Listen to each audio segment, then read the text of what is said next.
തെരഞ്ഞെടുപ്പിലെ കനത്ത തോൽവി വിലയിരുത്താൻ സിപിഐഎം സംസ്ഥാന സമിതി പുരോഗമിക്കുന്നു. നേതൃത്വത്തിനെതിരെ സമിതിയിൽ കടുത്ത വിമർശനം ഉയരും. പാർട്ടി കോട്ടകളിലെ തോൽവിക്ക് കാരണം നേതാക്കളുടെ പിടിപ്പുകേടാണെന്ന് ഒരു വിഭാഗം ചർച്ചയിൽ ചൂണ്ടിക്കാട്ടും.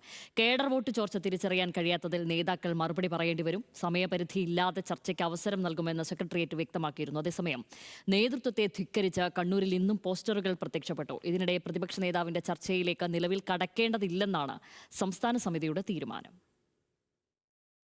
സ്ഥാനാർത്ഥിത്വത്തിലെ സ്വജനപക്ഷപാതം, വിമതസ്വരങ്ങളെ അനുനയിപ്പിക്കുന്നതിലെ പരാജയം, നേതൃത്വത്തിന്റെ പരുക്കൻ ശൈലി തുടങ്ങിയവയാണ് തെരഞ്ഞെടുപ്പിലെ തോൽവിയിൽ സെക്രട്ടേറിയറ്റിൽ ഉയർന്ന വിമർശനം.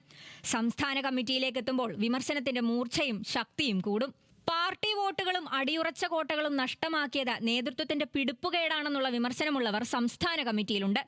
കണ്ണൂരിലും ആലപ്പുഴയിലുമെല്ലാമുള്ള തോൽവി ചോദിച്ചു വാങ്ങിയതാണെന്നും കമ്മിറ്റി അംഗങ്ങൾ ചൂണ്ടിക്കാട്ടും.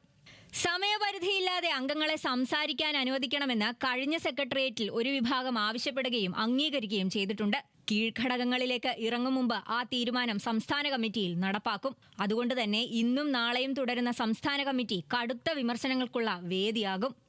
കനത്ത തോൽവിക്ക് ശേഷവും നേതൃത്വത്തിനെതിരെ പലയിടങ്ങളിലും പ്രതിഷേധമുണ്ട്. ടി.ഐ. മധുസൂദനനെതിരെ പയ്യന്നൂരിൽ പോസ്റ്റർ പ്രത്യക്ഷപ്പെട്ടു. രക്തസാക്ഷി ഫണ്ട് വെട്ടിച്ചവരെ പാർട്ടിയിൽ നിന്ന് പുറത്താക്കണമെന്നാണ് സേവ് സിപിഎമ്മിന്റെ പേരിലുള്ള പോസ്റ്ററിലെ ആവശ്യം. തെരഞ്ഞെടുപ്പ് വിലയിരുത്തൽ കഴിഞ്ഞ ശേഷം മതി പ്രതിപക്ഷ നേതാവിനെ തീരുമാനിക്കലെന്നാണ് സിപിഐഎം തീരുമാനം. സംസ്ഥാന സെക്രട്ടേറിയറ്റിലും ചർച്ചയുണ്ടായിരുന്നില്ല. എങ്കിലും നേതൃസ്ഥാനത്തേക്ക് പിണറായി വിജയനെ പരിഗണിക്കുന്നതിൽ സംസ്ഥാന കമ്മിറ്റി അംഗങ്ങളിൽ നിന്ന് അഭിപ്രായമുയരും.